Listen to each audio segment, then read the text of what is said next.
Ladies and gentlemen, Bill Ferguson of South's Finest Meats, the official sponsor of the Stingray Show, has a message for you. Everything we do here is fresh and custom made, custom to order.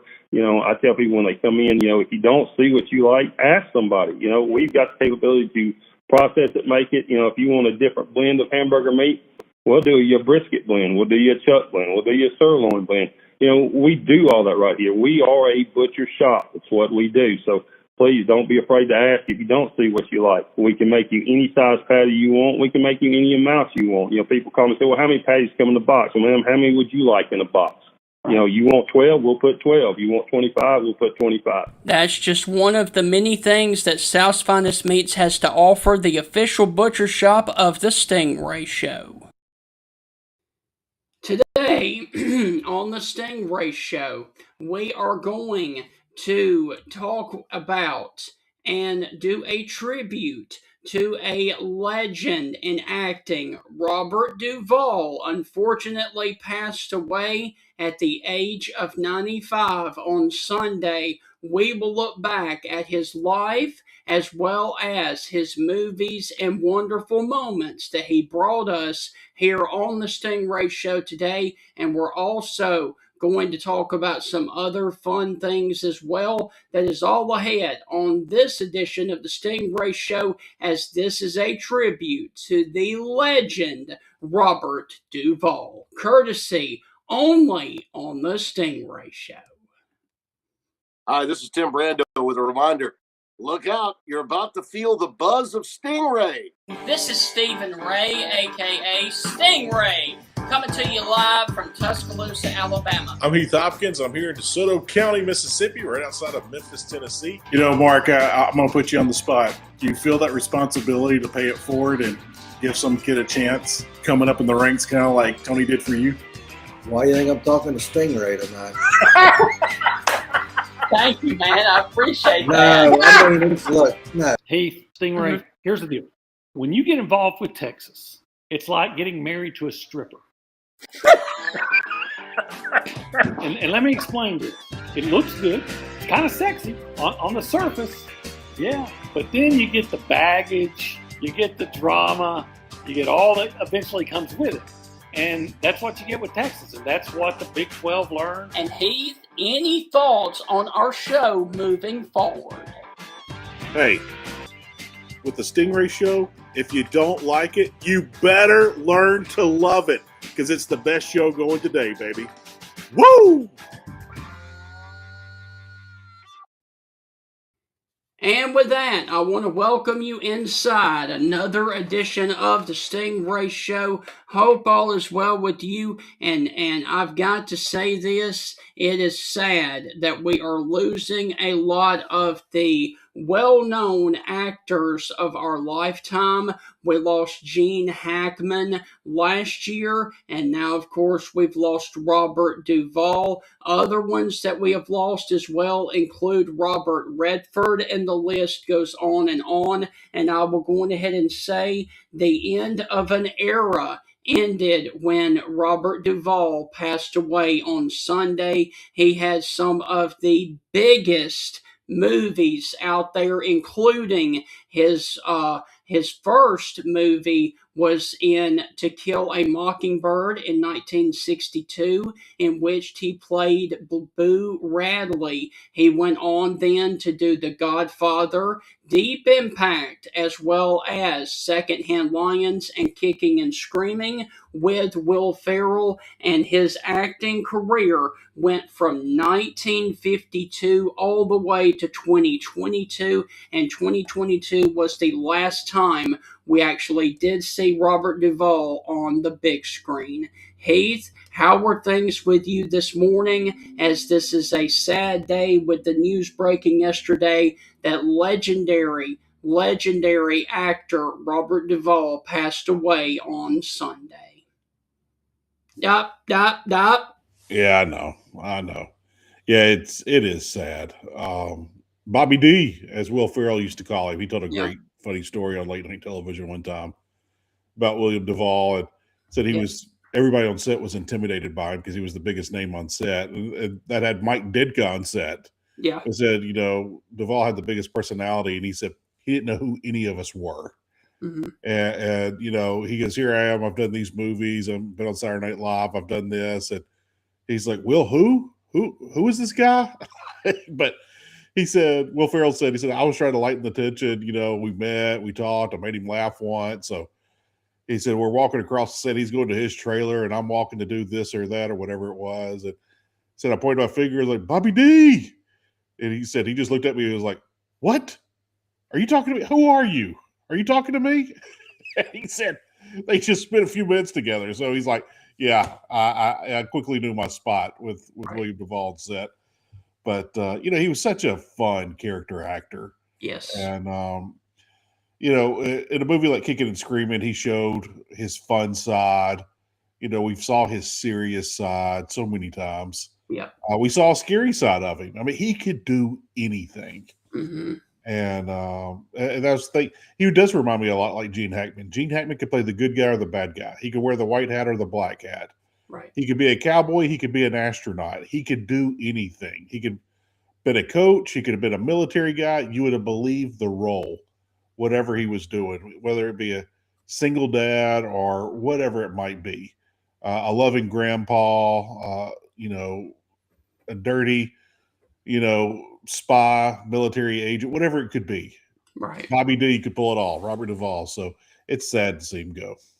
Heath, let me just start by saying this. In the winter of 1955, Duvall attended the Neighborhood Playhouse School of the Theater in New York City, studying under the GI Bill, and his classmates included legendary actor Gene Hackman and James Caan. Wow. And him and James Caan were both in The Godfather. He remained close friends with fellow California-born actor Dustin Hoffman and also Gene Hackman until he died last year. I heard yesterday, and I'm not old enough to know any of this, but they were talking about how Robert Duvall, Robert Redford, Gene Hackman, those guys were part of the new Hollywood back in the day. I don't know what old Hollywood was. I don't know if that was the golden era or I don't know. Right. But they were talking about these were the guys that kind of changed things. This was new Hollywood. These were these guys that were changing everything, and now we're losing them. And I would guess Hollywood changes like as much as you change your underwear, maybe twice a day. But it's crazy to see. Stephen, it's like we know these people, but we don't. But it's crazy to see because when we see them on screen, especially when we get drawn to their character and they make it so believable, and then we lose them, and you're just like, oh wow. But yeah, Robert Duvall, national treasure. We lost him, and hope his family is doing as well as they can be. I hope God gets glory from this somehow, some way. And I hope he lived a meaningful and purposeful life that makes the Lord smile. And I wish his family all the best. All right. So, Heath, let's go ahead and talk about the Fav Five for today. And that's going to be our favorite 5 Robert Duvall films. Go ahead and start us out. Oh, geez. I got to pull it up. Let's see.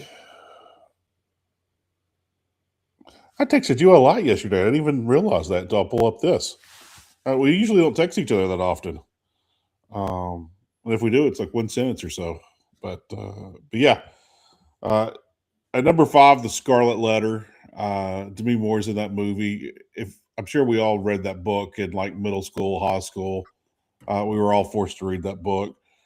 But yeah, he plays a bad guy in that. He plays a mean guy, and he has a little pilgrim hat and his little long hair, and claims everyone's a witch. You easily don't like him, but yeah, Scarlet Letter number 5, The Natural. He plays the reporter who kind of figures it out, and it's kind of a smaller role, but you're kind of drawn to him a little bit. But just seeking the truth in that role in The Natural. But enjoyed him in that small role, but yet another character actor. It was a pivotal point in the movie, and you kind of enjoyed it. Number 3, The Godfather. I like The Godfather. I don't love The Godfather like some people do. I like it. Very intense movie. And, I saw some screenshots yesterday of him in The Godfather looking just so young and full of life. And what was that, 1975 when that movie came out? 77. 77, wow.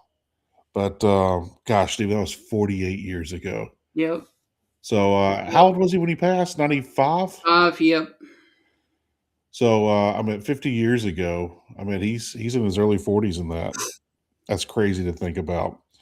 Number 2, I got Kicking and Screaming, just only because it's not a great movie. It's a fun movie. You can laugh, but it makes you laugh. And you got to see his comedic timing. And, yeah, that's the only reason I put it in there, because it shows his diversity. But number 1, man, you get to see him be funny. You get to see him serious. You get to see him dark. You get to see him in every way possible in Days of Thunder. He plays this redneck crew chief, drinks moonshine. He's just a good old boy. But you get to see so many sides of it. But one of my favorite things is when he tells Tom Cruise he wants him to go out there and hit the pace car. And he said, because you hit everything else out there, I want you to be perfect. So that line makes you laugh. And then Tom Cruise is in a panic and is trying to talk to his crew. And he goes, well, Cole, you can't come in. Why not? And he goes, well, we're eating ice cream. He's ice cream, Cole. We eat ice cream. It's just a funny line. And, of course, Tom Cruise gets in a fight with his own crew chief over ice cream. It's great. But, yeah, those are my top 5 Bobby Duvall movies. All right. At number 5, I'm going with... I've got something in my eye. That sucks. I've been there, brother. All right. At number 5, I'm going with To Kill a Mockingbird, just because that was his first acting gig. And it was also Boo Radley. He played a really good part in that one. At number 4, I'm going with Kicking and Screaming. However, I am not a Will Ferrell fan. Come on, man. I think he's too silly and too dumb. He reminds me so much of Jim Carrey in those Ace Ventura movies. That's just too over the top for me. I just, no. All right, at number 3. Steven. At number 3, I'm going with the movie that he was in with Nick Cage, Gone in 60 Seconds. At number 2, Heath, I'm going with a family-friendly movie called Secondhand Lions that came out in 2003. And at number 1, Heath, you know where I'm going with this. I absolutely love these kind of movies. He was in it with Morgan Freeman, and Morgan Freeman played the president in Deep Impact. There you go. Yeah, Robert Duvall. When he was on screen with Mike Ditka, it just made you laugh and kicking and screaming.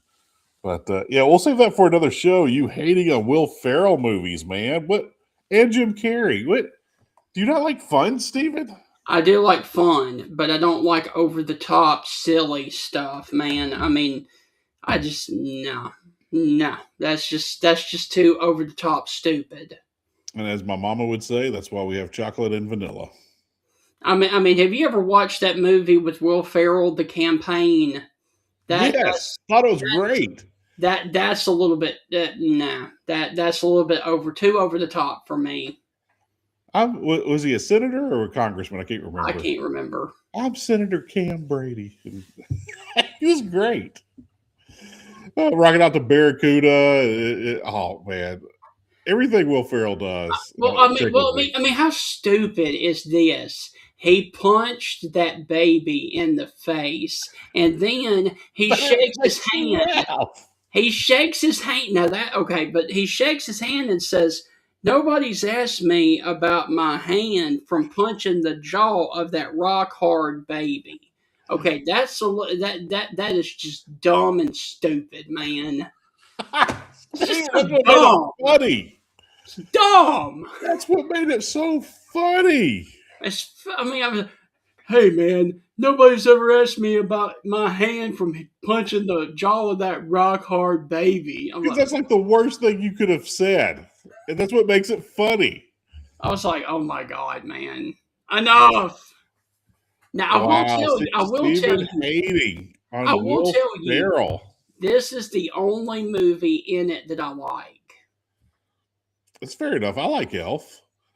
I like just about all Will Ferrell. I'm come to think about it. I don't know if there's a movie that I don't like of Will Ferrell. Right. So I'm sure there Talladega might be one, Nights. and I haven't seen them all. Talladega Nights. Don't you stick that knife in your leg. Ah! It's like, See, it's dang. funny. It is funny, man. It's kind of like it. How old was Robert Duvall in To Kill a Mockingbird? In 1962, and he was born in. He was born in 31. So 1962, he was born in 31. Wow. Did we lose Jesse Jackson yesterday? John Stringer is chiming in. I don't know about that. I have no idea. I was in college at the time. Jesse Jackson was on campus, and I had no interest, this and that, but I was like, this guy ran for president. He might have like a funny story or two. Oh yeah, everyone loves the more cowbell skit with Will Ferrell. Yeah. Everybody loves that. Yeah. But I remember sitting there thinking, I'm like, you know what? I want to get out of class. I'm going to walk across the drill field. I was in McComas Hall. He was at the Union. I said, I'm going to get out of class. I'm going to walk through Allen Hall, go through the across the drill field. I'm going to go to the Union, to the ballroom, and I'm going to listen to Jesse Jackson. Just hoping to hear a story. That's the only reason why I went. Never was a fan of Jesse Jackson. I heard the good and the bad about Jesse Jackson, but I was like, this man ran for president. Mm-hmm. I'm sure he's got some funny stories. He died today. Oh, he died today. Okay. But I went into the Union and sat down. He had already started. I already missed the first part because I got out of class. I was in class. The one time I did go to class. Mm-hmm. And so I was so intrigued. Jesse Jackson is a phenom storyteller. Right. He can captivate an entire auditorium, an entire ballroom, an entire coliseum or arena. He was so entertaining. It made you laugh. And he told some stories and this and that, but I don't even remember the stories. But I remember just sitting there smiling, and I stopped to check out the room, and everybody is leaned in to listen to Jesse Jackson. It was just so intriguing. But that's the only thing. Of course, I don't know if you guys remember, was it Will Hammond on Saturday Night Live that used to do the Jesse Jackson impersonation? But he did such a great one, and he would read Green Eggs and Ham and everything. It was funny. Being Jesse Jackson, but yeah, Jesse Jackson didn't agree with much of anything that he said and stood on, but he was so entertaining and told so many great stories. And if he was still with us today and he was within, a 50 to 100-mile radius, I would heavily contemplate getting in the car to go listen to him speak. He was just that good of a public speaker. Now, Heath, let's switch and talk about you for a second. Last night, you went to an event there in Memphis. You sent me multiple videos of said event.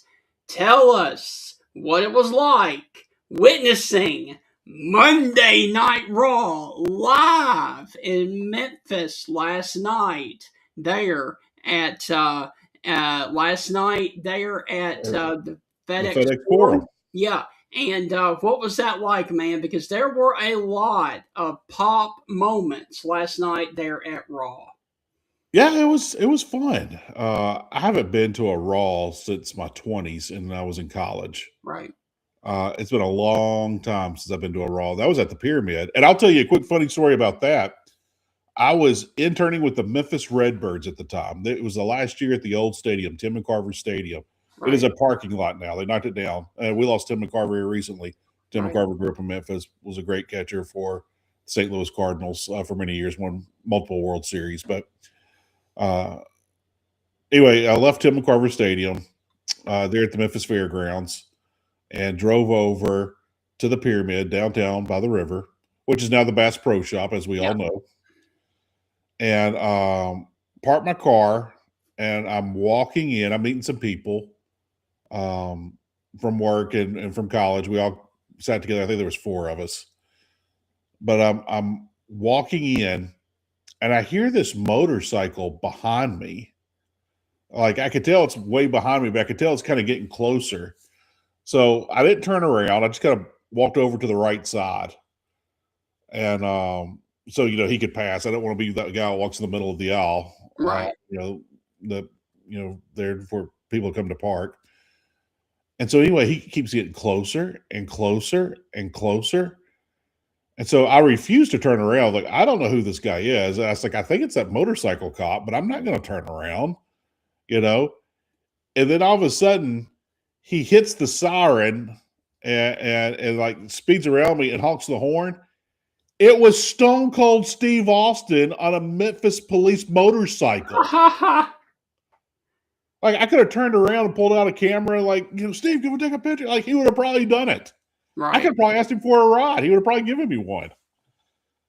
But yeah, but I actually got a picture. I have no idea where this picture is. It's in a box somewhere. But I checked in to the Pyramid, went upstairs. They had this little viewing deck. Back then it was the smoker's deck. You could walk outside, you could smoke, do all this. And so I looked down, and Stone Cold's still sitting on the bike, and he's doing the double bird salute to all the people down there. And I took a picture of him from up there, shooting down to him. Right. But he was down there with all the Memphis cops, and they were all just sitting around talking, having a good time. But he was in his vest and his blue jeans. I'm like, he was in his gear. Wow. Yeah, and I got a picture of that. So yeah. But last night was fun. I don't watch wrestling anymore. I did watch the Royal Rumble this past year. Yeah. I watched 1/3 of a Raw to kind of prepare myself from like a week or 2 ago. And so yeah, it was fun. My 7-year-old son, who you saw on the show, Jack, yes, when we had Mayor Glenn Jacobs on. Mayor Glenn Jacobs, known as Kane.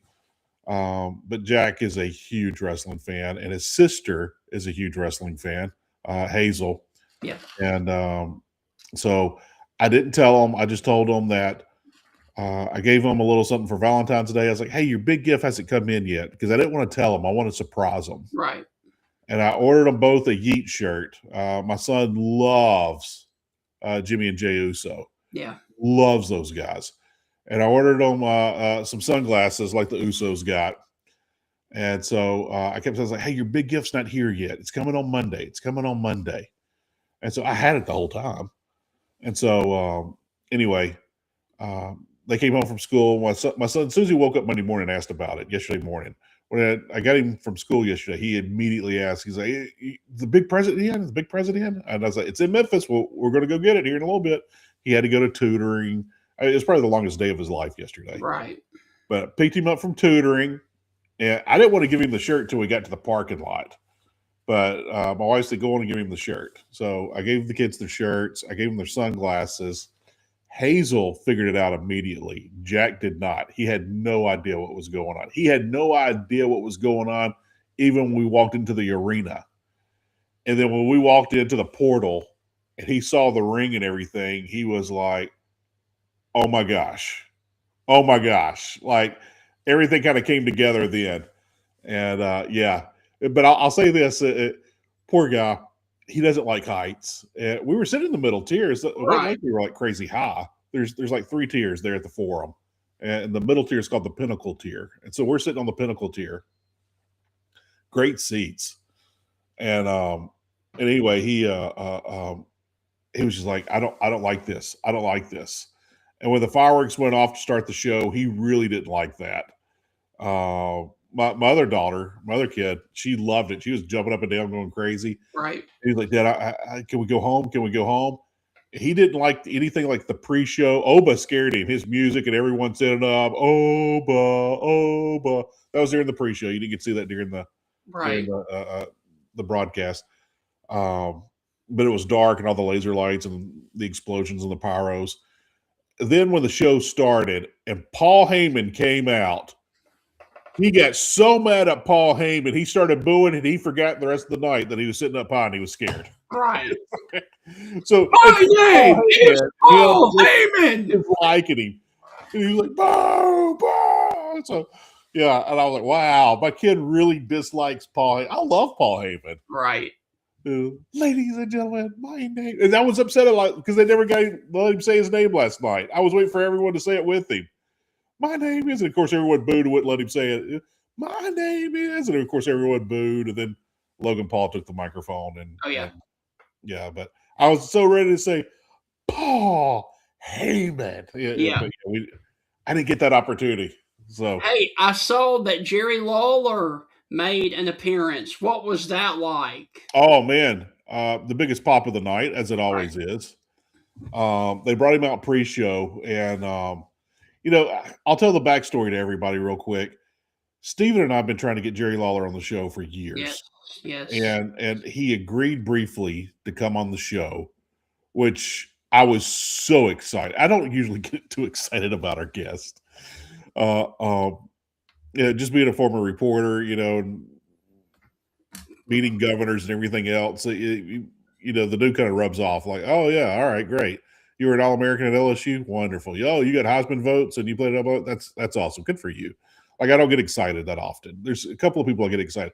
I was beside myself for Jerry Lawler. Like, I wanted to dress up as Jerry Lawler for Halloween every year as a kid. Yeah. I never got to because you can't find a unitard. One, you can't find a unitard. 2, you can't find a one-sleeve unitard. And 3, my mother was never going to let me do it. Right. You couldn't find a crown and a cape and wrestling boots, and my mom wasn't going to spend that money. And anyway, but Jerry Lawler always had the biggest pop in Memphis when he was wrestling back in the 80s. I don't remember the 70s. I was 5 years old when we left the 70s, but yeah, seeing Jerry Lawler every time he came out to wrestle, it was the biggest pop. When they would return to Memphis, it was always the biggest pop.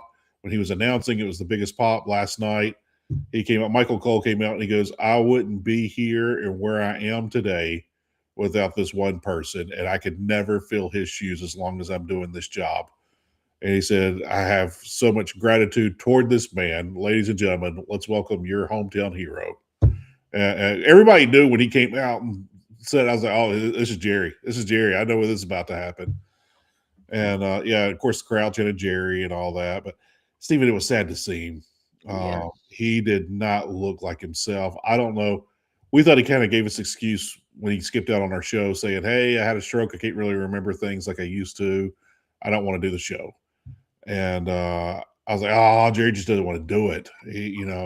Saw him last night. He didn't look in his prime. Right. So, but there were talks, and there still are talks. They were talking about it on the radio this morning. That's how big Jerry Lawler is. They're talking about him still. He never had his retirement match. Right. And Jerry wants one. And WWE is kind of like, "Jerry, we don't think that's a good idea." But Jerry is like very persistent that he wants to do one more match to say. Hey, Heath, you know who would be dynamic? Kane? No. 2 different errors combining Jerry the King Lawler versus Woo! Oh, him and Ric Flair have gone at it a trillion times. One more time. Do you know they wrestled at like a halftime of a Grizzlies game a year or 2 ago? No. Yeah, it was like halftime. And they came out and of course Jerry beat him. You're not going to beat Jerry Lawler in Memphis. Right. Are you kidding me? But dude, that would be so awesome. Yeah, I would, dude. If Ric Flair and Jerry Lawler had a match, I would go watch that. One more time, man. One more time. Yeah, I mean he could easily sell out the Forum. Jerry Lawler could still easily sell out the. Jerry Lawler could wrestle a rag doll and sell out the FedEx Forum. Yeah. So. Hey Heath, what did you think about CM Punk? He is my favorite, man. Best in the world. I've never liked or disliked CM Punk. Yeah. He was kind of coming in when I was getting out of wrestling. Right. And so I was like, who's this new guy, CM Punk? And, I was like, okay, this guy's got some talent, But I will say this. He came out during commercial break. When they went to commercial, they played his music. He spent so much time and posed for pictures and things like that. And he got in the ring and people would hold up a CM Punk fan. And so he would sit there and like one little girl held up like the heart hands and he goes, get your picture. And so he pointed at her and did that. And so he was like posing for pictures for fans. So I was very impressed with CM Punk going the extra mile with fans last night during the commercial break. Right. But they played the song all the way through. He talked, he was so polite. And I've always heard he sometimes is a punk in real life. Yeah, it was fun to see. Yeah. Of course, AJ Lee was there. Yeah.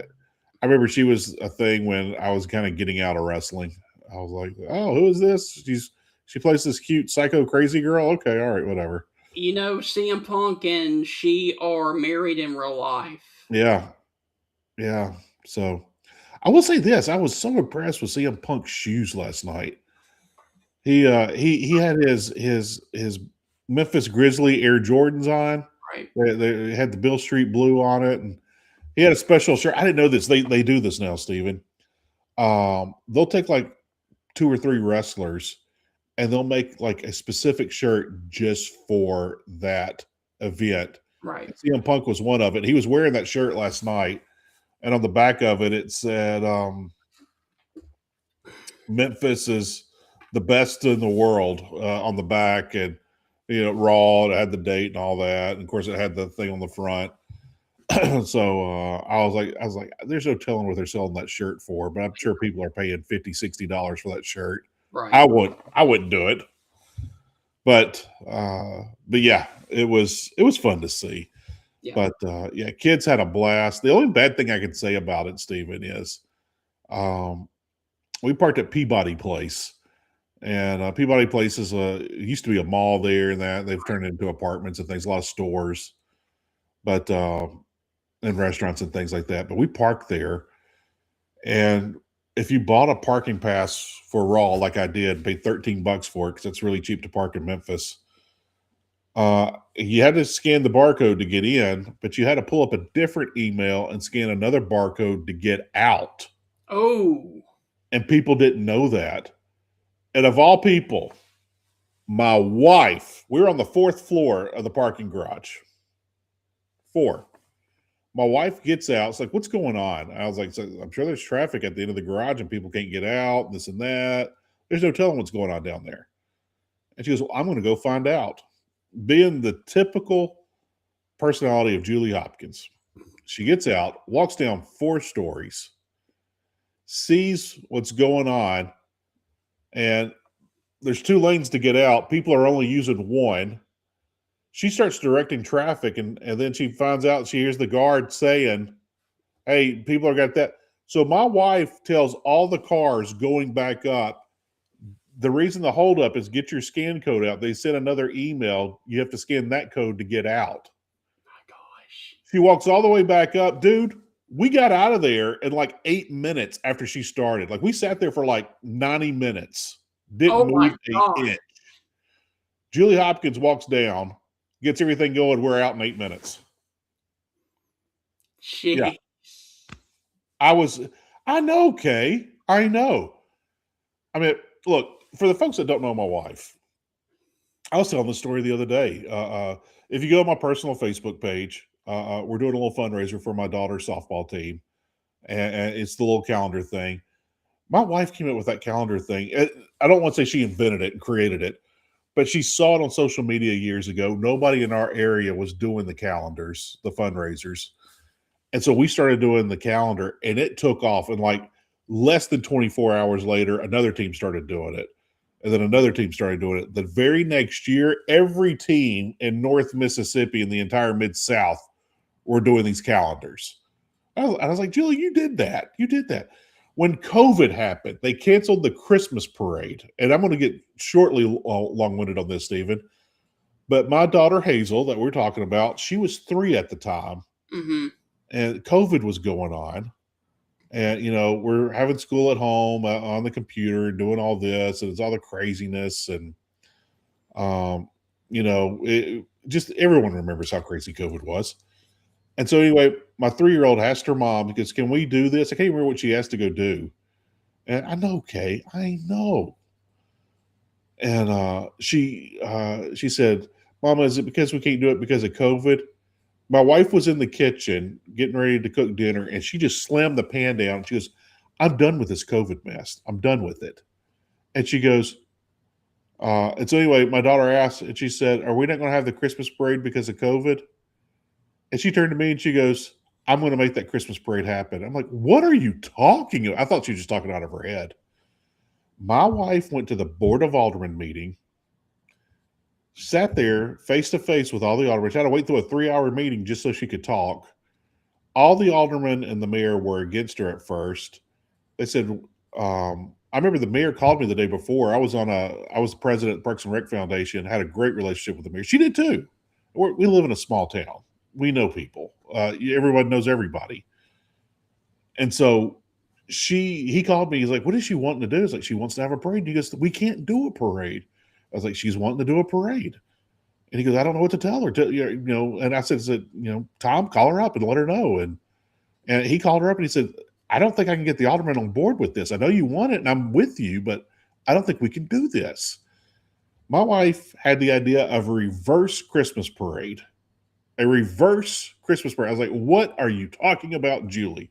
I even told her, I was like, Julie, I don't think this is a great idea, baby. You might just want to let this one go. And she goes, no, I'm going to not let COVID ruin Christmas for my 3-year-old. I'm tired of COVID ruining things. Right. And what did she do? She went to the Board of Aldermen and said, we're going to line all the floats up on the side of the street, and people can be in their cars and drive by and look at all the floats, and no one's standing next to each other.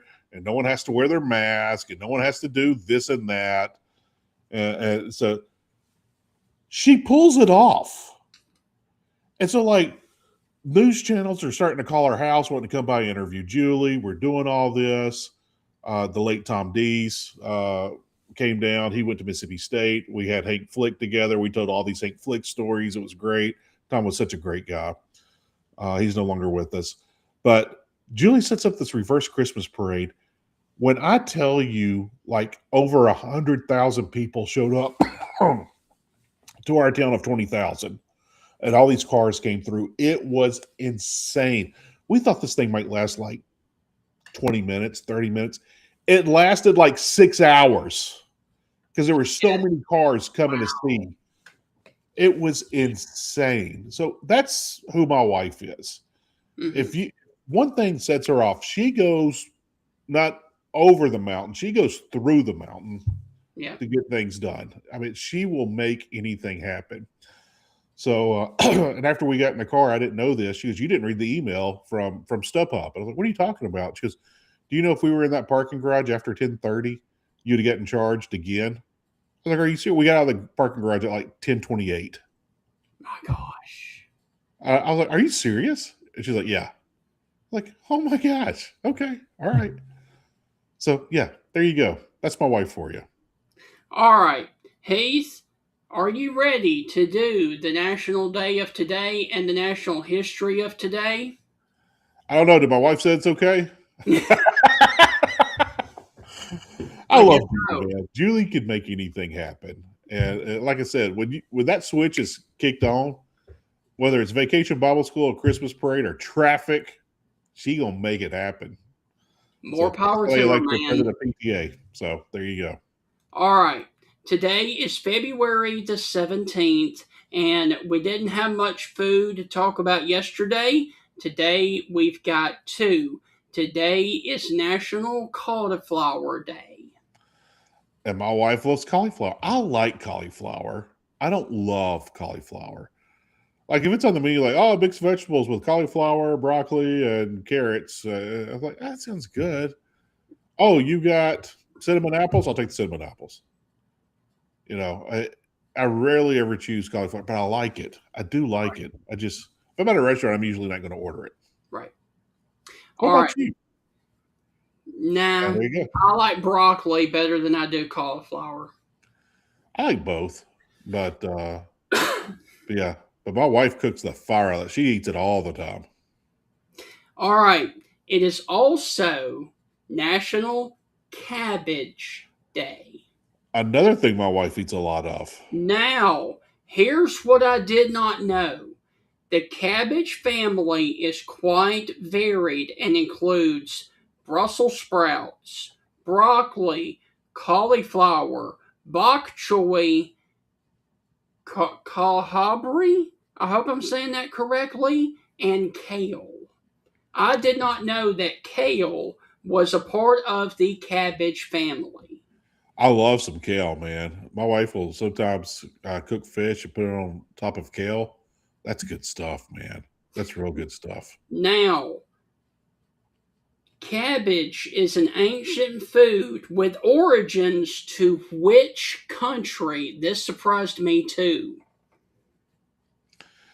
Cabbage is original in what country? Yes. You would not think this because you Nicaragua. would think China or Asia. No. Present day Turkey. Really?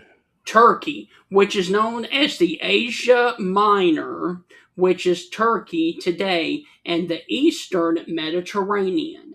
Now, that's something I did not know. Yeah, Stephen, I won't get long-winded on this. When you hear turkey, do you think of anybody? Does someone come to mind, or what comes to mind when someone says turkey? Well, besides the bird, but when someone mentions the country turkey, what's the first thing that comes to mind? I had a classmate in middle school and high school that actually came and was born in Turkey, so her. I think of Bald Bull on Mike Tyson's Punch-Out. He was from Turkey. Mm-hmm. And don't ask me why I think of Bald Bull, but I see that flag and I think of Bald Bull. Yeah. Anytime you type turkey in on your phone, it pulls up the flag. When you're like, hey, when are we going to start the turkey at Thanksgiving? And it always brings up that flag. Like, no, right. I don't need the flag. I need the bird. Yeah. But yeah, I think of Bald Bull. Were you a big Punch-Out fan? No. Oh, there you go. Now, French, oddly enough, it was originated in Turkey in the Mediterranean, but French explorer Jacques Cartier was the first to bring cabbage to the Americas. Jacques Cartier. I bet you he had a hard time spelling that name in first grade. Cartier. Whatever his name is. Jacques. What year did he bring it to America? Does it say? No idea. It does not say, no. We'll just say the 1800s and call it that. It is also Fat Tuesday, the day before Ash Wednesday. I knew we were getting close to Mardi Gras. I had no idea today was Fat Tuesday. Yep. Today is Mardi Gras. Man, fun times. I noticed a lot of my friends on Facebook, South Mississippi, Louisiana, they've been posting their parades and balls and all that stuff. So I knew we were getting close, but I didn't know it was Fat Tuesday today. So now I do. All right. National history of today. Can you tell me what is canned for the first time on this day in 1876? Peaches. I have no idea. Sardines. Oh, I was close. No, it wasn't. No. Were you a fan of the band Presidents of the United States? They were out of Canada, No, but presidents, plural, of the United States. no, never All heard right. of them. They had songs like Lump and Peaches. And that's one of the lines in the verse. Peaches, born in a can, they were put there by a man in a factory downtown. I always thought that line was so funny. But yes, now you ruined it because you don't know the song, and you hate all 90s grunge music. Thank you, Stephen, for ruining the show and my heart and soul for today. Okay. All right. You need to call Julie again today, man. Today is the day in 1897 that the National Congress of Mothers is founded, and in 1908 the organization changed its name to the Parent Teacher Associations. Oh, wow. Wow. I'll brag on Julie real quick. She raised some ungodly amount of money for the PTA last year. And I was like, I was like, how did you pull that off? And she goes, I literally went to every single business in town. I was like, where did you find the time to do that? But she made it happen, man. It's crazy. It is crazy. I mean, we live in a town of like 22,000 people. Right. We're a small town. Right. But yeah, I was just blown away. Hey, Steven, you know what the big talk in the small town is right now? Snow. We're building a Tractor Supply by the new high school. Love Tractor Supply. Some people are losing their mind, and rightfully so, because we got a couple of co-ops in town.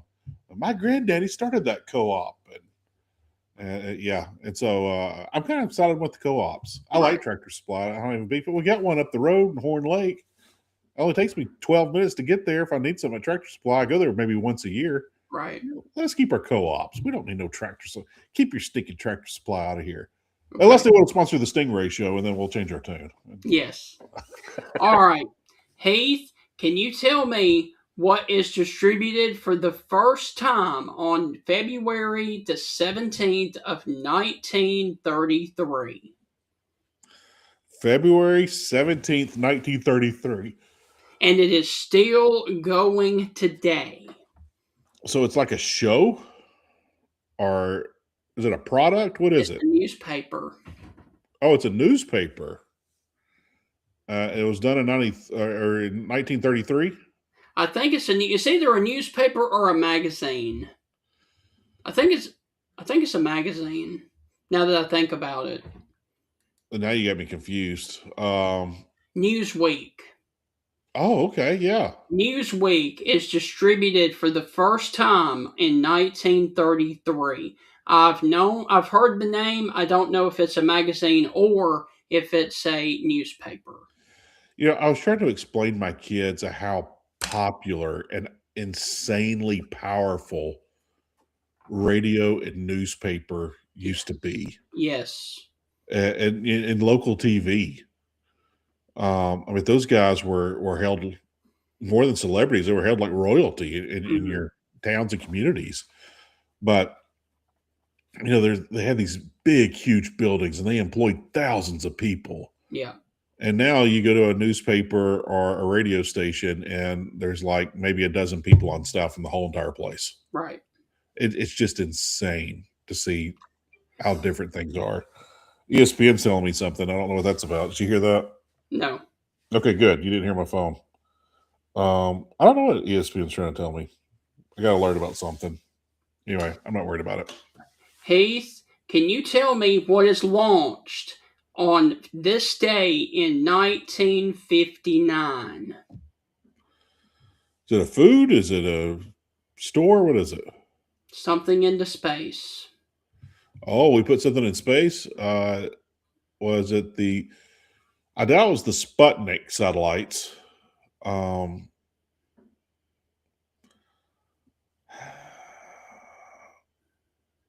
Was it one of the Eagle missions?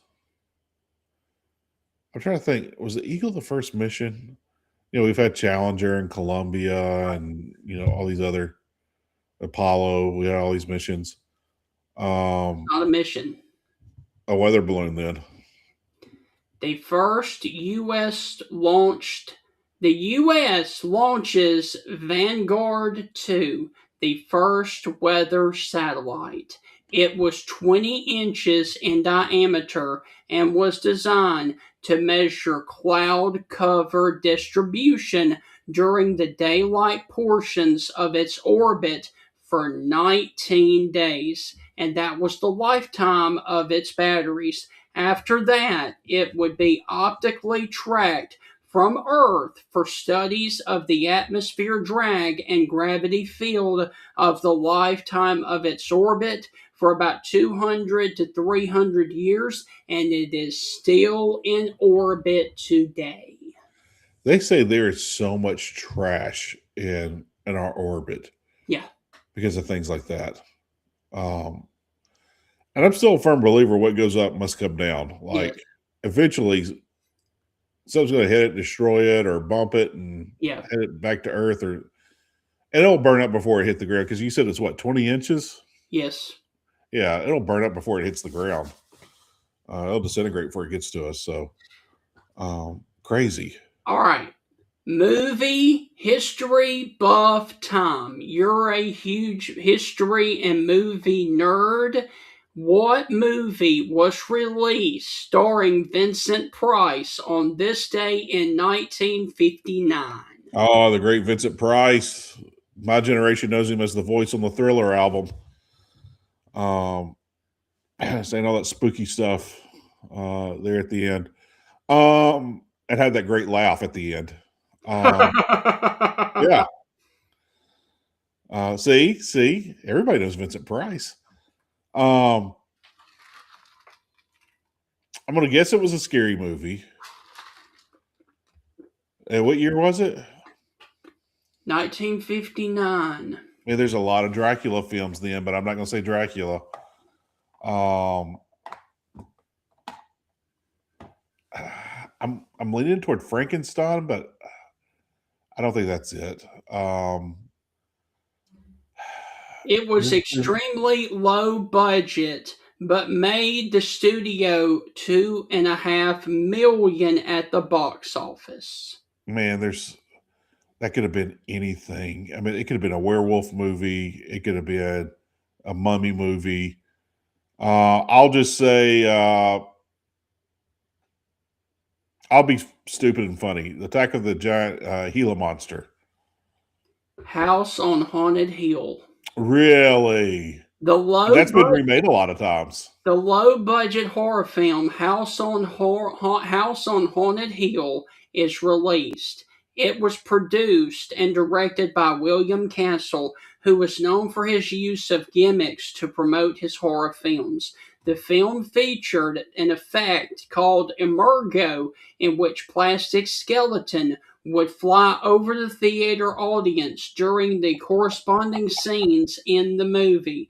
House on Haunted Hill was only made with a budget of around $200,000, but then earned over $2.5 million at the box office. Now, here's the incredible part. Its huge success inspired who? Alfred Hitchcock to make his own low-budget horror movie of Psycho. So without House on Haunted Hill, we have no Psycho. Wow. And we don't have Psycho. I mean, we don't have a lot of stuff. I know. And so, wow. Thank you to William Castle for House on Haunted Hill on this day in 59. Steven Spielberg, I heard him talk one time, some video, and he said something like he wanted to make Jaws a movie like Psycho. Like Psycho made you scared to get in the shower. He wanted to make a movie for you to get scared to get in the water. Right. And he said whenever there was something scary in his movies, I mean, even like E.T., when there's that moment where you don't know what's going to happen at the beginning of the movie and you're a little scared, like he talked about, he always thinks back to Psycho and how can we scare people in this way, whether it be Indiana Jones films or whatever. He always goes back to Psycho. So that's crazy of how that one film has launched so many other crazy things. I'll say this, Stephen, you talked about the plastic skeleton going over. I'll tie it in to a movie that's coming out here in a week or two. Okay. The Scream movie, Scream 7. Yes. The newest installment of Scream's coming out. And you talked about the skeleton flying over. I remember when the second or third one came out, they had someone, each movie theater, they had someone dress up in the mask and run around and scare people at the beginning of the movie. And that was actually in the movie. And then shortly after, they had someone from the movie theater do it themselves to you, just to add that effect to it. So, I always enjoy when they go the extra mile to do those things. It's just something simple. Does it cost extra money? Yes. Is it sometimes cheesy and cornball? Yeah, but at least it always impresses me. I'm like, man, look at these guys trying to go devil to the details on these things. But I always enjoy little corny stuff like that. Heath, this is a bombshell that you probably didn't know. I did not know, but I know that you were going to listen to it today. Can you tell me what two mega stars joined together to record an album on this day in 1969? However, it was never released. Whoa, was it released? And it was at Columbia Studios in Nashville, Tennessee. All right. A lot of crazy stuff's going on with music. Fighting the man, fighting the system, fighting our politics in America. You're going to be blown away, just let me tell you. I'm trying to think what they used to call those songs. Revolution songs or peace songs or I can't remember what they used to call that music. I remember watching the Elvis film, and when he did his song out there in California and came out in black leather, and they called it some kind of song. If you know what I'm talking about, help me with the word, but maybe a protest song. Maybe that's what they called it, protest songs. But anyway, so is it a protest song in Nashville? Because Nashville could have been picky back then. It is an album, a 20-song album where they got together over 3 days, but they never released it. 69? I mean, was it like Jerry Lee Lewis, Johnny Cash, Elvis, and all those guys getting together? And Johnny Cash is one of them. Who did he? But who? Was it the Highwaymen? Is it the Highwaymen? Is it Johnny Cash and Chris Christopherson and Willie Nelson? Nope. Nope. I'm trying to think who else Cash did stuff with. Cash did stuff with several people. Just go on and tell me. He had him on as his first guest ever on the Johnny Cash show. Now, my mom could probably answer that question. She loved the Johnny Cash show and loves some Johnny Cash. All right. Johnny Cash visited Bob Dylan during a Nashville Skyline session, leading to a 2-day collaboration where they ran through nearly 20 songs, including gospel, traditional, and rockabilly tunes. Now listen to this. The sessions featured Charlie Daniels on bass and guitarist Carl Perkins. The sessions were initially considered too raw or unpolished for an official album, but they were finally released in 2019 as a part of the bootleg series 15, traveling through 1967 through 69. Despite not releasing a joint album in 69, Cash wrote the liner notes for Nashville Skyline and hosted Dylan on the premiere of the Johnny Cash show. Wow. Now, the 1969 sessions are widely recognized as a significant yet long-hidden moment in music history. That's So Bob crazy. Dylan, Johnny Cash, Carl Perkins, and Charlie Daniels on that album back in 1969, and it was finally released in 2019 as a part of the Bootleg Series Volume 15. Wow, you need to post that on the page today. I will. That's because I'm sure there's a YouTube Yeah. video of that album. Insane. Wow, why did they keep it under wraps? It was too raw or unpolished for an official album. Wow. That's insane. That's insane to think about. I always wonder that, Stephen. I know we've all had like a good idea, or we made up some song in our head driving, and we were like, "Oh, it's like the greatest thing," and then you can't remember it and you forgot it. And I think about music people like that all the time, and I was like, how many great songs have been like just life changing songs have been forgotten, and they work every day to still try to get it. But yeah, wow. I thought you would be excited about that. Yeah, you should post that. You should post that on the page today. All right, just a few more. Heath, can you tell me what happened with the sales of cars in 1972? And this shocked me. The sales of cars? I have no idea. I never heard of anything. The Volkswagen Beetle model exceeds those of the Ford Model T. So Volkswagen Beetle outsells the Ford Model T in the year of 1972. Henry Ford always had a great joke about the Model T Ford. He used to tell people, he goes, you can get it in any color that you want it, as long as that color is black. I always love that joke. Wow. Yeah. I remember my father, I'll brag on my father for a quick second, Stephen. Growing up as a kid, my father, he was a wheeler and a dealer, man. Still is to this day. He's in his 80s. But it was not uncommon for my father to come home in a different vehicle that he left to go to work in. Right.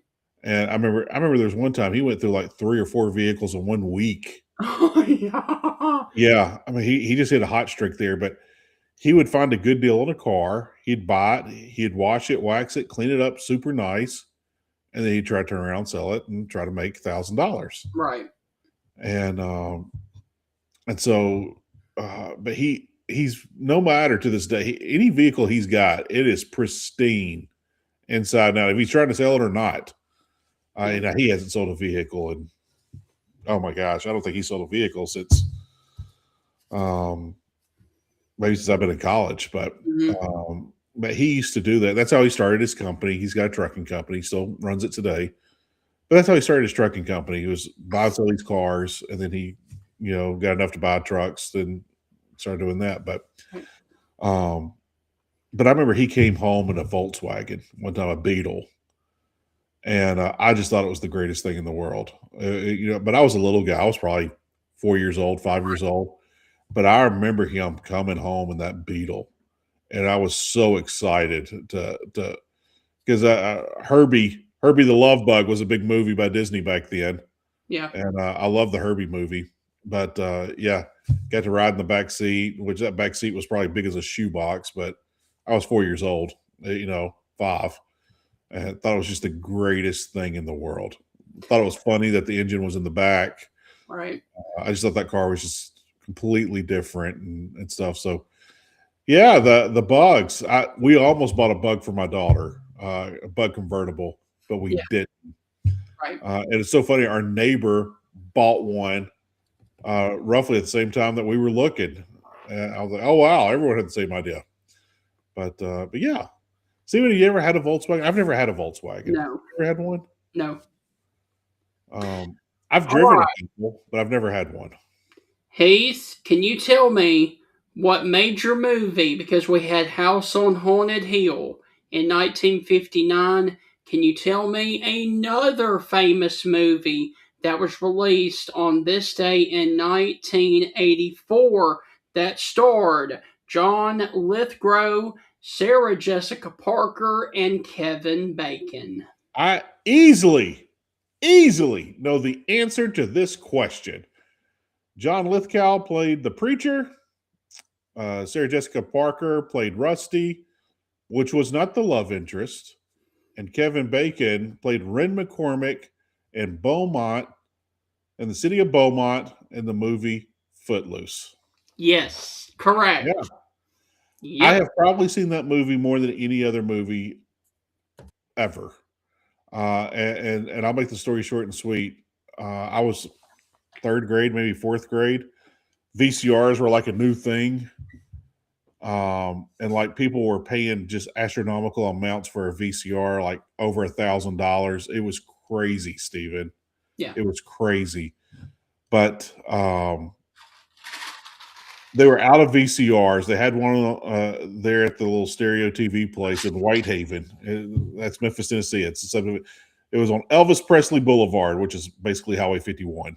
Right. And it was next to the Ponchos. And if you're here from the Memphis area, that Ponchos in Whitehaven was a circle building, a big, huge restaurant. I think that's a daycare center now. But yeah, we went in there and they had it on display. And they said, hey, we're all sold out. We're getting some more, but you can go on and get some. It was at Christmas time. My dad was buying it as a Christmas present for the whole family. Anyway, they were supposed to deliver it. Like, sorry, it didn't come in. And so we were so upset. It's like, but I'll be here next week. Next week came, it didn't come in. And so my father's kind of getting panicked, And so, like, I want to say, like on December 23rd, like a day or two before Christmas, they come, they put in our new TV. I mean, and it wasn't huge or anything. I mean, it was a nice size TV, but we had a stereo system and it had like a record player and a VCR and a radio. And I mean, it was a whole system. Right. And they had Footloose there on the floor. They would use that in the VCR tape. And they knew that me and my sister were so infatuated with that. We were watching it. Said, sorry it took so long. We left you a little gift inside the VCR. And they gave us the Footloose tape. And me and my sister watched that. I bet you we watched that over 100 times between Christmas and summertime. I bet you I've seen that movie well over 200 times. Wow. Yeah. Like I could tell you the opening lines and go for it. He is testing us every day. Our Lord is testing us. John Lithgow preaching at the beginning of the movie. Yeah. But yeah, as it does like these nice established long screenshots of Beaumont, the city of Beaumont. Mm-hmm. But dude, I kind of want to pop that in and watch it now. I don't have time to. Gosh, I don't have time to. I got so much going on. All right, Heath, you want to run through the birthdays real quick? Yeah, let's do it. All right. This guy was born on this day in 1962. He is a Filipino actor who is best known for his roles in Young Guns, Stand and Deliver, and Richie Valens in La Bamba. Yeah, Lou Diamond Phillips. That is correct. He plays Chavez in Young Guns. And also in TV, Prodigal Son. Yeah, love Lou Diamond Phillips. All right. It is also the birthday of American celebrity and heir to the Hilton Hotel fortune, Paris Hilton, who was born in 1981. Steven, were you ever a fan of Paris Hilton? I always thought she was kind of dingy and ditzy. Don't get me wrong. Don't get me wrong. I'm not hating. I just thought she was kind of cute. I didn't think she was like hot. Right. Like, she's kind of cute girl. I remember when I was in college and she was a big thing. I was like, I can see 100 girls walking to class that look better than Paris Hilton. Yeah. Yeah. There we go. Okay, we're on the same page. Yeah. All right. Heath, today is the birthday of a guy who is in the news right now. He was born in 1963. He is a two-time Olympic gold medal winner And at the Daytona 500, his car actually won first place there at Daytona. Today is the birthday of who I'm calling and you calling the GOAT. Sorry, LeBron, you ain't the GOAT. Today is the birthday of one Michael Jordan. Wow. Wow. He is the GOAT. Michael Jordan is the GOAT. Yes. I remember talking to some young kids about Michael Jordan, high school kids. I was at a restaurant. LeBron, man, it's LeBron. No, it's not. LeBron is the biggest crybaby there's ever been. He is a crybaby. I sat there and I was looking at waiting on my food, and we were looking at a game. There was a game on TV. LeBron was playing, went to commercial, and I said, "Hey, listen," I said, "I know you guys are younger than me," and I said, "So when I was your age, I used to watch a lot of basketball," and I was like, "I want to ask you, who do you think's better, LeBron or Michael?" And they all immediately started laughing, like, "All you old people think Michael's better. LeBron would kill him." I was like, "Well, tell me why you think that." And this kid had a very educated answer. I was very impressed with this kid. He said, "You could hand check back then when Michael played. You can't hand check now." Is that Michael would foul out in the first 5 minutes of a game. If he played today's game, Michael wouldn't even be relevant. And I sat there and I was like, well, that's one way to look at it, but reverse it. He's like, what are you talking about? Reverse it. And I said, put LeBron back in the day where there are hand checks. And I said, and I want to remind you something. You played anybody in the Eastern Division, you were going to be in at least one bench clearing brawl. If you played the Pistons, the Celtics, or the Sixers, there were going to be two bench clearing brawls, and someone was going to have to leave bloodied for the night. Yeah. And I said, I don't think LeBron can hack that because he cries. He's a big crybaby, and he's always patting his hand like, he found me, he found me. And I was like, he would have gotten destroyed and laughed out of the league if he played back in the 80s and 90s. Yeah. He would have been laughed at. Yeah. And he's like, no, man, LeBron's tough. And I'm like, is he? He won't even shake hands when he loses. Is he? And so, but I could tell that one kid I was having the conversation with could really start to think. I was like, LeBron would have got eaten up, chewed out, spit out, and laughed at. Right. Probably peed on if he played back in the day. Mm-hmm. Mike today, he would have to change some things, but I still think he dominates. Heath, to wrap all this up, this has been a phenomenal show. Can you tell me who I'm talking about of Daniel Whitney? Daniel Today Whitney. It's his birthday. Daniel Whitney, back in the 1940 Olympic Games, was a track and field athlete. Oh, no, wrong Daniel Whitney. I made all that up completely. Come on, man. Think about it. Daniel Whitney.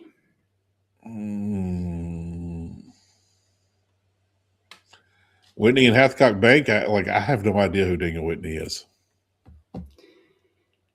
Lord, I apologize for the starving pygmies down there in New Guineas. Amen. I don't care who you are. That's funny right there. And get her done. Larry the Cable Guy's name is Daniel Whitney? Daniel Lawrence Whitney was born on 1963, known as Get Her Done, as part of the Blue Collar Comedy Tour, which included Jeff Foxworthy, our good friend Bill Engvall, and Ron White. Wow. Well, Daniel Whitney. I'd call myself Larry the Cable Guy too. Wow. I'll put this out there, Stephen. I know yesterday was National, what was it, Do a Grouch a Favor Day or Make a Grouch Smile Day or something? Yes. And so I was asking a couple of text groups that I'm in, I said, who's the biggest grouch? Like if I say someone's a grouch, it could be a celebrity, a politician, whoever, but who's someone that you could say is a grouch? Two answers really stood out to me. I came up with John Chaney. Do you remember John Chaney, the late basketball coach? Coached at Temple. He threatened Calipari to knock him out. Came into his press conference. It's like, I'll bust you up. I'll knock you out. And I think he even said, I'll kill you to Calipari. Gosh, the things we used to get away with back in the day. John Chaney always looked like a grouch. Yeah. Even when he was talking, he could be singing "Happy Birthday" to his grandkids. He always kind of looked, he always looked grouchy. Yeah. Someone said Nick Saban. I was like, I can see that. Yeah. It doesn't like Nick has any fun. But one, I couldn't believe I didn't think of this myself. And everyone will probably agree with me. Bill Belichick. Bill Belichick looks like he never has any fun, even with his 20-whatever-year-old girlfriend. Right. He just seems like he's a grouch all the time. And Heath, I can't believe that we didn't think about this one. The late Bobby Knight. He was always throwing temper tantrums, my friend. Yeah, I thought about Bobby Knight, but Bobby would cut up and make jokes at press conferences too.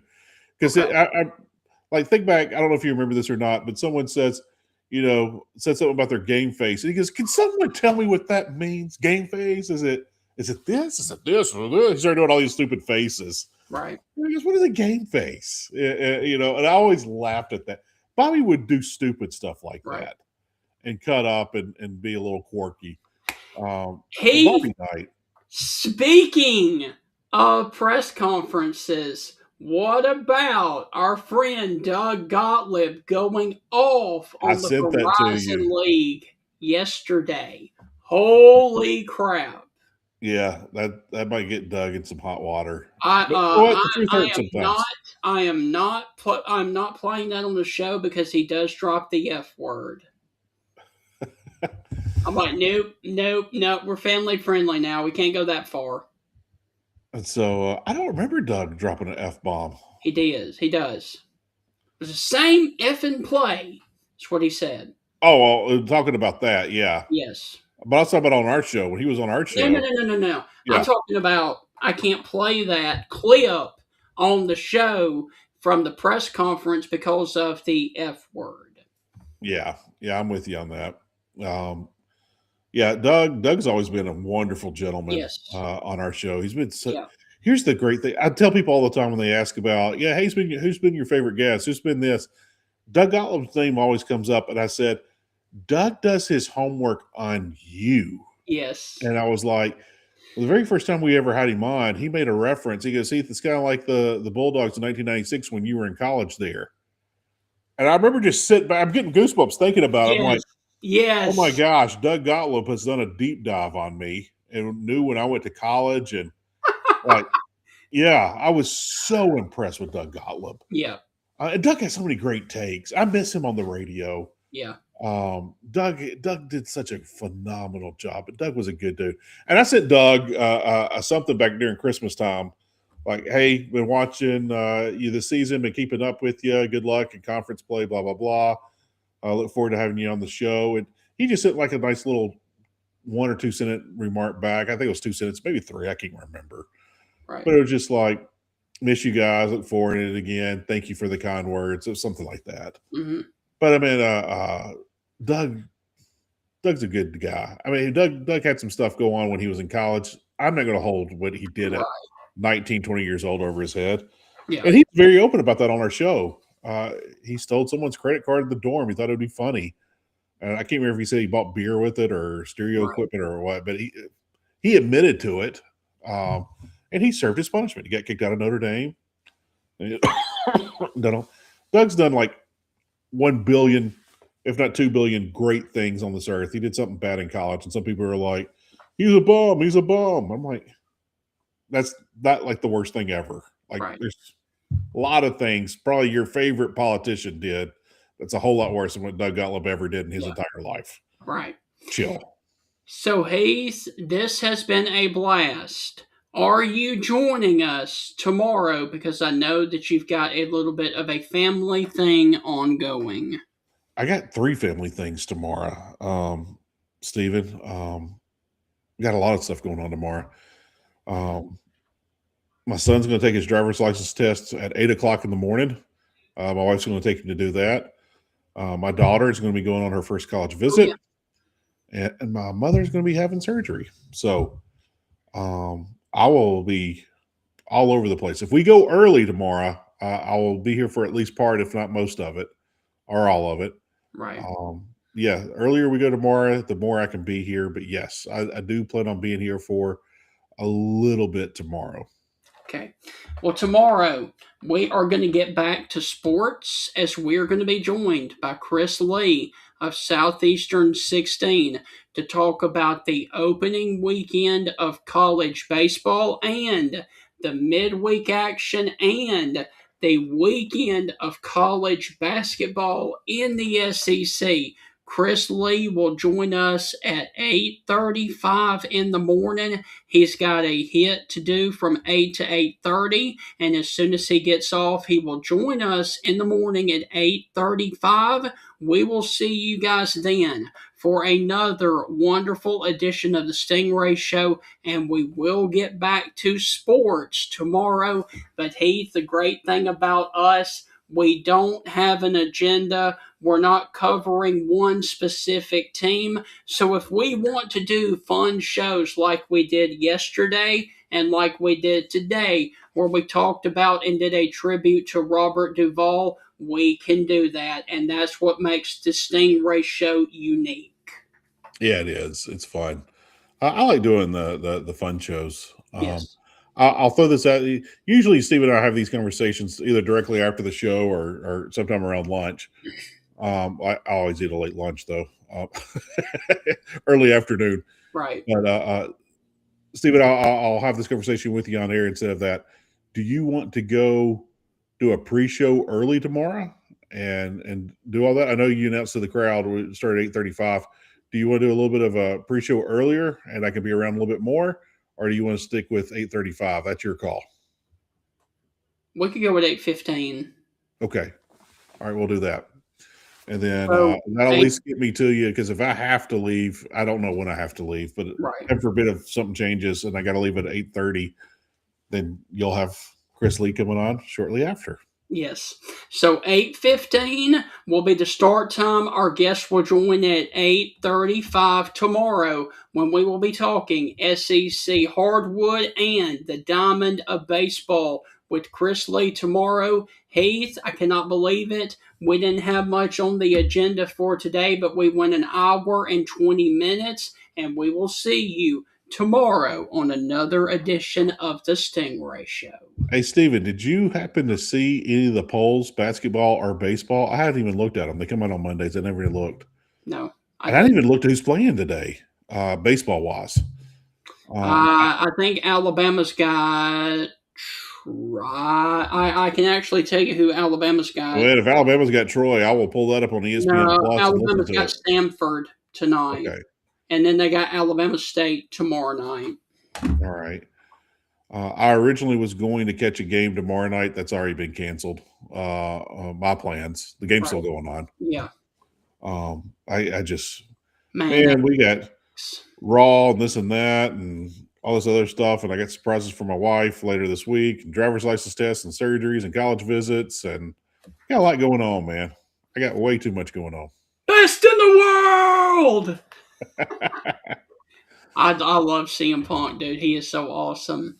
All right, so guys, we will see you on the Wednesday edition of the Stingray Show. And Heath, thank you to Robert Duvall for all of the many moments that you gave us on the screen. And may you rest in peace. And Heath, we will leave you with that on the Stingray Show.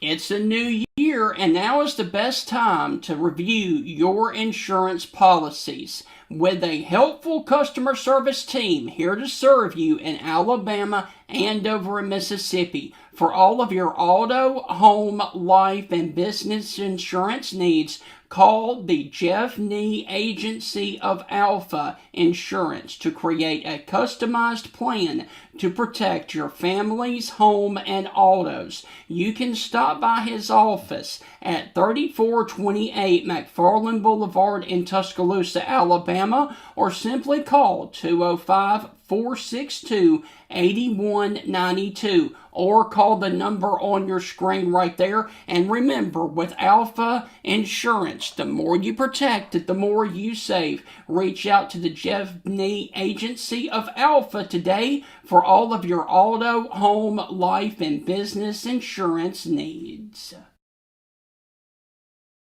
For over 100 years, the Bank of Moundville has been a name clients can trust. The Bank of Moundville is more than just a bank. They're your neighbors, your friends, and your community partners. Their unique approach to financial education has always centered around families. They believe that financially strong homes today lay the foundation for a brighter futures for tomorrow's generation. You can call them today at 205-371-2227. Once again, that is 371-2227 to schedule an appointment to build your financial security. The Bank of Moundville is a member FDIC and an equal housing lender. Ladies and gentlemen, Bill Ferguson of South's Finest Meats, the official sponsor of the Stingray Show, has a message for you. Everything we do here is fresh and custom made, custom to order. I tell people when they come in, if you don't see what you like, ask somebody. We've got the capability to process it, make it. If you want a different blend of hamburger meat, we'll do you a brisket blend. We'll do you a chuck blend. We'll do you a sirloin blend. We do all that right here. We are a butcher shop. That's what we do. So please don't be afraid to ask if you don't see what you like. We can make you any size patty you want. We can make you any amount you want. People call me and say, well, how many patties come in the box? Well, ma'am, how many would you like in a box? You want 12, we'll put 12. You want 25, we'll put 25. That's just one of the many things that South's Finest Meats has to offer, the official butcher shop of the Stingray Show.